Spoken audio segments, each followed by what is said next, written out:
UGC पर जयपुर ने लिख दिया सचमुच इतिहास। सवर्णों की दहाड़ से कांपने लगी अभी से सरकार। महिलाओं बेटियों ने लगाई ललकार, मच गया दिल्ली तक हाहाकार। ब्राह्मणों की बेटी की गूंज दिल्ली तक दी सुनाई। यूजीसी पर राजस्थान से लेकर दिल्ली तक चर्चा छाई। बृजभूषण भी देखकर हो गए होंगे दंग, दिखा दिया फिर से सवर्णों ने दम। राजपूतों की धरती पर खाई यूजीसी को हटाने की कसम, लिया सवर्णों ने जयपुर में एक साथ बड़ा प्रण। हजारों की भीड़ ने उठाई एक स्वर में यूजीसी रोल बैक करो की आवाज, दिखा महासंग्राम। जब बेटियां मैदान में उतरती हैं तो इतिहास बदल जाता है। जब आवाज मां की बनती है तो हर सिंहासन हिल जाता है। कुछ ऐसी ही चर्चा अब राजस्थान से दिल्ली तक हो रही है, क्योंकि जयपुर की धरती पर इस बार सिर्फ भीड़ नहीं उतरी बल्कि एक ज्वालामुखी फूटा है। और इस ज्वालामुखी की सबसे बड़ी ताकत सवर्ण समाज की महिलाएं और बेटियां बनी, जिनकी दहाड़ ने पूरे आंदोलन को नई दिशा दे दी। रामनिवास बाग का मैदान अब सिर्फ एक जगह नहीं रहा बल्कि एक ऐसी आवाज बन चुका है जो सीधे दिल्ली तक सुनाई दे रही है। और यही वजह है कि अब ये विरोध एक नई ताकत के साथ खड़ा नजर आ रहा है, जिसने मोदी सरकार के नेताओं की भी टेंशन बढ़ा दी है, क्योंकि अगर ये मसला आगे बढ़ा तो सरकार की मुश्किलें बढ़ सकती है। इस दौरान कई बड़े ऐलान भी किए गए जो आपको इस वीडियो में बताते हैं। दरअसल अब तक जो आंदोलन चल रहा था उसमें युवाओं और संगठनों की भूमिका ज्यादा दिखाई दे रही थी, लेकिन जैसे ही महिलाएं और बेटियां इस आंदोलन में उतरी, तस्वीर पूरी तरह बदल गई। हाथों में पट्टियां, माथे पर आक्रोश, आंखों में अपने बच्चों के भविष्य की चिंता। ये सिर्फ विरोध नहीं बल्कि एक भावनात्मक विस्फोट बन गया। जयपुर के शहीद स्मारक और रामलीला मैदान में जब हजारों महिलाएं एक साथ खड़ी हुई तो माहौल साफ बता रहा था कि अब ये लड़ाई और लंबी चलने वाली है। महिलाओं ने साफ शब्दों में कहा कि ये सिर्फ एक कानून का मुद्दा नहीं बल्कि उनके बच्चों के भविष्य का सवाल है।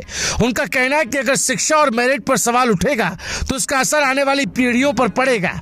यही वजह है कि अब वो चुप बैठने को तैयार नहीं। उन्होंने एक स्वर में यूजीसी रोल बैक की मांग उठाई और सरकार को चेतावनी दी कि अगर उनकी बात नहीं सुनी गई तो यह आंदोलन और तेज होगा। इस पूरे आंदोलन की खास बात यह रही कि इसमें हर वर्ग की महिलाएं नजर आई।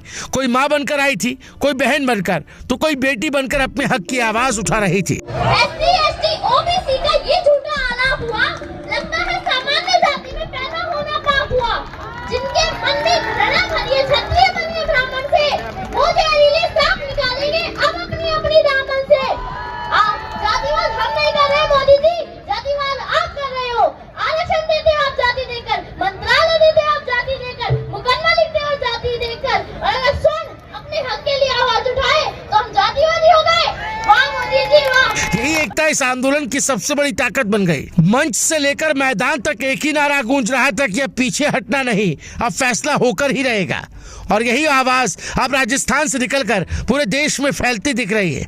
राजपूताना की इस धरती पर जब कसम खाई गई कि यूजीसी को हटाकर ही दम लेंगे तो उस पल ने इस आंदोलन को एक नया मोड़ दे दिया। हजारों की भीड़ ने एक साथ हाथ उठाकर ये प्रण लिया कि ये लड़ाई अब आर पार की होगी। इस आंदोलन ने कई वक्ताओं ने कहा कि ये सिर्फ आज का मुद्दा नहीं बल्कि आने वाले समय की दिशा तय करेगा। इसलिए अब हर किसी को इस लड़ाई में अपनी भूमिका निभानी होगी। सियासी गलियारों में भी इस आंदोलन की गूंज साफ सुनाई देने लगी। जयपुर की तस्वीरें और वीडियो सोशल मीडिया पर तेजी से वायरल हो रहे हैं। हर तरफ इसी की चर्चा हो रही है।